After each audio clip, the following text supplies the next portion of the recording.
Hello. यहाँ पर semester 4 के लिए पेपर 8 जिनका मेन हिंदी है उनके लिए पेपर 8 का प्रश्न है। आगे की काव्य यात्रा का संक्षिप्त परिचय देते हुए उनके काव्य की विशेषताओं पर प्रकाश डालिए अथवा पठित रचनाओं के आधार पर आगे की काव्य कला का परिचय दीजिए अथवा पठित रचनाओं के आधार पर आगे के काव्य की भावगत और शैलीगत यानी कि कलागत विशेषताएं बताइए अथवा प्रयोगवाद के प्रवर्तक के रूप में आगे का मूल्यांकन पठित रचनाओं के आधार पर कीजिए अथवा भाव पक्ष और कला पक्ष की दृष्टि से आगे की पठित काव्य कृतियों का मूल्यांकन कीजिए। यह एक प्रश्न बनता है हमारे लिए और इस प्रश्न का यह सारे प्रकार के प्रश्न जो है वह केवल एक ही प्रकार से उत्तर उनका बनता है और वह जो उत्तर बनता है वह यहाँ पर हम जो उत्तर देंगे वह सभी प्रश्नों के उत्तर इसी उत्तर में आ जाते हैं। तो इसके उत्तर के लिए हम देखते हैं पूर्व भूमिका, आगे की काव्य यात्रा, आगे के काव्य की भावगत विशेषताएं, आगे के काव्य की शैलीगत विशेषताएं, आगे प्रयोगवाद के प्रवर्तक के रूप में और उपसंहार। इन मुद्दों को लेकर हम इस जितने प्रकार के प्रश्न की हमने यहाँ पर बात की उन सभी के उत्तर के लिए इनके इस प्रकार के मुद्दों को लेकर हम उत्तर देंगे। तो इसमें हम देखते हैं कि हिंदी साहित्य में प्रयोगवादी धारा के प्रवर्तक के रूप में आगे का स्थान महत्वपूर्ण है। यानी कहने का तात्पर्य यह है कि जो प्रयोगवादी धारा हिंदी साहित्य में चल पड़ी थी उनके प्रवर्तक उनको आगे बढ़ाने के एक कवि के रूप में हम देखें तो आगे का स्थान महत्वपूर्ण रहा है। उन्होंने जिस समय कविता के क्षेत्र में प्रवेश किया उस समय हिंदी में अनेक काव्य धाराएं प्रवाहित थी। यहाँ पर मेरे कहने का तात्पर्य यह है कि जिस वक्त उन्होंने प्रयोगवादी काव्यधारा में अपना योगदान देना शुरू किया उस समय हिंदी में अनेक काव्य धाराएं प्रवाहित थी। यानी कि आप जैसे जानते हैं वैसे आपने सेमेस्टर 3 में देखा और आप सेमेस्टर 4 में भी देखेंगे कि हिंदी का जो इतिहास है उसमें जो बातें कही गई है वहाँ पर आप यह देखते हैं आधुनिक काल और आधुनिक काल में अनेक धाराएं प्रवाहित हुई थी। यह अनेक धाराएं जो प्रवाहित हुई आधुनिक काल आपको सेमेस्टर 5 और 6 में पढ़ने को मिलेगा, मगर यहाँ पर एक आधुनिक काव्य धारा की एक धारा है प्रयोगवादी काव्य धारा। वह जो धारा है उसे हम देखते हैं तो हमें पता चलता है कि उसमें कई अन्य धाराएं भी प्रवाहित थी। यानी कि प्रयोगवादी काव्य धारा में नहीं बल्कि उसके समांतर अनेक काव्य धाराएं भी प्रवाहित थी। किसी में छायावादी वायवीयता का प्राधान्य था तो किसी में प्रगति के नाम पर सिद्धांत का प्रचार होता था। अर्थात कोई धारा ऐसी थी जिसे प्रगतिवादी धारा के रूप में हम कहते थे, नाम दिया गया था, तो किसी को छायावादी काव्यधारा का नाम दिया गया था। और छायावादी काव्यधारा के रूप में काव्यधारा को तो आप पहचानते ही हो क्योंकि छायावादी काव्यधारा और छायावादोत्तर काव्यधारा आपके अभ्यासक्रम में शामिल हो चुकी है। आपने एक काव्यधारा को सेमेस्टर 3 में पढ़ लिया है और एक काव्यधारा का अभी आप अध्ययन कर रहे हो। तो यह जो छायावादी काव्यधारा है वह भी चल रही थी उस वक्त। प्रगतिवादी काव्यधारा भी चल रही थी। एक और व्यक्तिपरक या स्वच्छंदतावादी कविता की बोलबाला थी, यानी कि व्यक्ति को विशेष बनाकर उसके विषय में कविता लिखना या फिर स्वच्छंदतावादी कविता लिखना, यह उस वक्त अधिक किया जाता था। तो दूसरी ओर राष्ट्रीय सांस्कृतिक चेतना को उद्बुद्ध करने का प्रयास हो रहा था। अज्ञे ने समकालीन काव्यधाराओं का अध्ययन किया और इनमें नए प्रयोग करने की आवश्यकता महसूस हुई। जो पहले से धारा चली आ रही थी उनमें उन्होंने सोचा कि इसमें कोई बदलाव की जरूरत अवश्य है, और यह आवश्यकता उन्हें महसूस होने के कारण उन्होंने इसी उद्देश्य की पूर्ति के लिए सप्तकों की श्रृंखला शुरू की, जिसे हम तार सप्तक के नाम से जानते हैं। और यह जो तार सप्तक है वह उन्होंने इस प्रकार शुरू किया कि एक तार सप्तक, दूसरा तार सप्तक, तीसरा सप्तक, इस प्रकार उन्होंने तार सप्तक, दूसरा सप्तक, तीसरा सप्तक, इस प्रकार सप्तकों की श्रृंखला शुरू की। और आदि यह जो उन्होंने श्रृंखला शुरू की उनमें हिंदी कविता को नई दिशा और दृष्टि प्रदान करने का अनोखा प्रयास किया। अब अज्ञे की काव्य यात्रा के विविध सोपान को हम देखेंगे, यानी कि काव्य यात्रा को देखेंगे। अज्ञे एक अध्ययन पुस्तक में डॉक्टर भोला भाई पटेल ने अज्ञे की काव्य यात्रा को मुख्य 4 सोपानों में विभाजित किया है। पहला सोपान है 1929 से 1946। इसमें अज्ञे के प्रारंभिक 3 कविता संग्रह दिए गए हैं, जिसमें भग्नदूत, चिंता और इत्यलम का समावेश किया गया है। द्वितीय सोपान है 1947 से 1957 तक। इसमें भी 3 कविता संग्रहों को समाया गया है। एक है हरी घास पर क्षण भर, दूसरा है बाबरा अहेरी, तीसरा है इंद्रधनुष रौंदे हुए ये। तीसरा सोपान है 1959 से 1961 तक का। इस सोपान में अरे ओ करुणा प्रभामयी और आंगन के पार द्वार को संग्रहित किया गया है।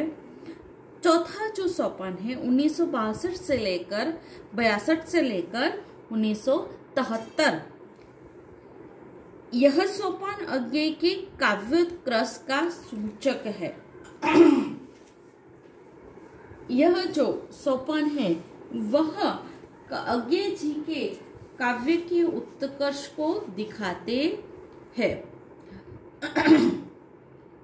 इसमें 4 महत्वपूर्ण कविता संग्रह, जैसे कि कितनी नावों में कितनी बार, क्योंकि मैं उसे जानता हूँ, सागर मुद्रा और पहले मैं सन्नाटा बुनता हूँ, इनका प्रकाशन हुआ। कितनी नावों में कितनी बार कविता संग्रह को भारतीय ज्ञानपीठ पुरस्कार भी प्राप्त हुआ है। अज्ञे की काव्य यात्रा का प्रारंभ छायावाद युग में हुआ था, इसीलिए इनकी प्रारंभिक कविताओं में छायावादी काव्य सौंदर्य और प्रगतिवादी काव्यधारा की झलक हमें मिलती है। यानी कि छायावादी काव्य सौंदर्य और प्रगतिवादी काव्यधारा हमें यहाँ पर प्राप्त होती है।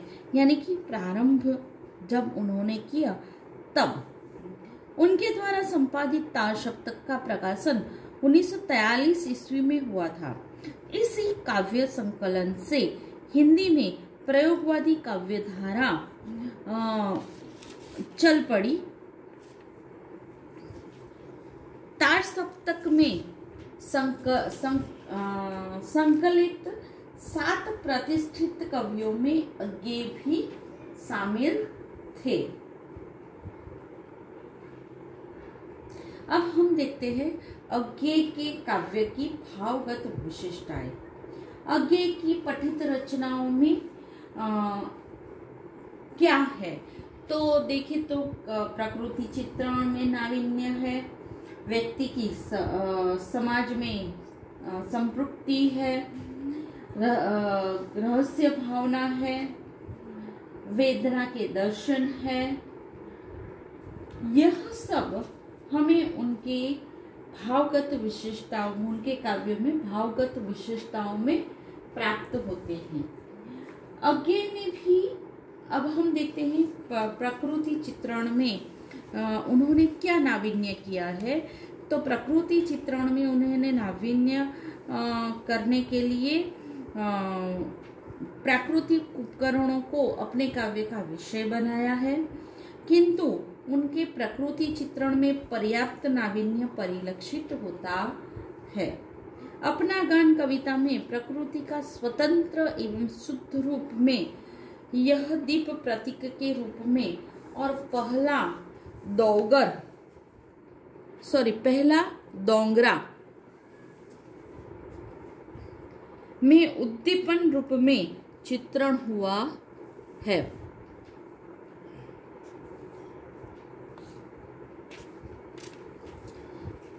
उदाहरण के रूप में हम देखते हैं आद्रा से तारों की कंपी व्योम गंगा का शांत प्रवाह, इसी में मेघों की गर्जना, इसी में तरलित विद्युत दाह। यह जो पंक्तियां थी वे अपना गान की थी। अब हम देखते हैं यह अंकुर फोड़ धरा को रवि को तकता निर्भय, यह गोरस जीवन काम धेनु का अमृत पुत पाए। यह जो पंक्ति है यह दीप काव्य से है, जबकि पड़ा यह डोंगरा पहला धरा ललकी उठी बिखरी हवा में बास सौंधी मुग्ध मिट्टी की, पहला डोंगरा काव्य का है। पहले उदाहरण में यानी कि अपना गान के काव्य में हम देखते हैं कि छायावादी प्रकृति चित्रण की हमें झलक दिखती है। तो वहीं पर अलग अलग उदाहरण भी प्राप्त होते हैं, और यह जो अलग अलग उदाहरण हमें प्राप्त होते हैं उसमें नवीनता है। प्रकृति चित्रण के बारे में अज्ञेय ने एक बार कहा था कि आज का कवि समकालीन मानवीय संवेदना के चौकटे में प्रकृति को बैठाता है। अब हम देखते हैं व्यक्ति की समाज में संपृक्ति, यह उनके भाव पक्ष की और एक विशेषता है जिसको हम देखते हैं। कई आलोचक अज्ञेय को अहंकारवादी या व्यक्तिवादी मानते हैं, पर यह सत्य नहीं है, क्योंकि सामाजिक दायित्व का वहन तो कवि अज्ञेय ने क्रांतिकारी के रूप में क्रियाशील ढंग से किया है। अज्ञेय देश के अर्थ में सामाजिक है तथा कथित समाज में के अर्थ में नहीं। उनकी बहुचर्चित कविता यह दीप अथवा नदी के द्वीप में दीप और द्वीप तथा पंक्ति और नदी के प्रतीकों के द्वारा सूचित किया गया है कि व्यक्ति की इयता बनाए रखने पर भी अज्ञेय उसकी समाज में संपृक्ति चाहते हैं। अब हम देखते हैं उनके काव्य की पंक्तियां। यह दीप अकेला स्नेह भरा है, गर्व भरा मदमाता पर, इसको भी पंक्ति को दे दो। यह दीप की यह पंक्तियां हैं। यह दीप व्यक्ति का प्रतीक है और पंक्ति समाज का प्रतीक है। कवि समझाते हैं कि व्यक्ति चाहे कितना गर्वोन्मत्त यानी गर्व से उन्मत्त हो और सक्षम क्यों न हो, उसे समाज से संवादितता बनाकर रहना है, यानी समाज में रहना है और समाज से जुड़कर रहना है, और इसीलिए उसे समाज से अपना रिश्ता बनाए रखना है। यही बात नदी के द्वीप कविता में भी कही गई है। हम देखते हैं उसका एक उदाहरण। हम नदी के द्वीप है, हम नहीं कहते कि हमको छोड़कर स्रोत स्तविनी बह जाए, वह हमें आकार देती है, माँ है, वह है, इसी से हम बने हैं। यहाँ स्पष्ट है कि समाज से ही व्यक्ति निर्मित है, यह व्यक्ति की नियति है। अतः हर व्यक्ति को अपने व्यक्तित्व की रक्षा करते हुए सामाजिक दायित्व निभाना ही है। और इस दृष्टि से हम देखते हैं कि आगे व्यक्तिवादी नहीं है पर किंतु व्यक्तित्ववादी कवि है। यहाँ पर जो उन्होंने कहा कि नदी से हम बने हुए हैं, यानी कि समाज से हम बने हुए हैं, और समाज से बने होने के कारण हमें समाज से जुड़ना ही है और समाज में अपना दायित्व रखना ही है। यदि हम समाज से अलग हो जाते हैं तो हमारा अस्तित्व रहता ही नहीं है। यह उनकी समाज में व्यक्ति की समाज से संपृक्ति वाली भावना हम देखते थे। अब हम देखते हैं रहस्य भावना। आगे का परवर्ती काव्य रहस्य भावनाओं से ओतप्रोत हो गया है। सूक्ष्म से सूक्ष्मतर और सूक्ष्मतर से सूक्ष्मतम हो गया है। इसका उत्कर्ष हमें एक सन्नाटा बुनता हूं में मिलता है।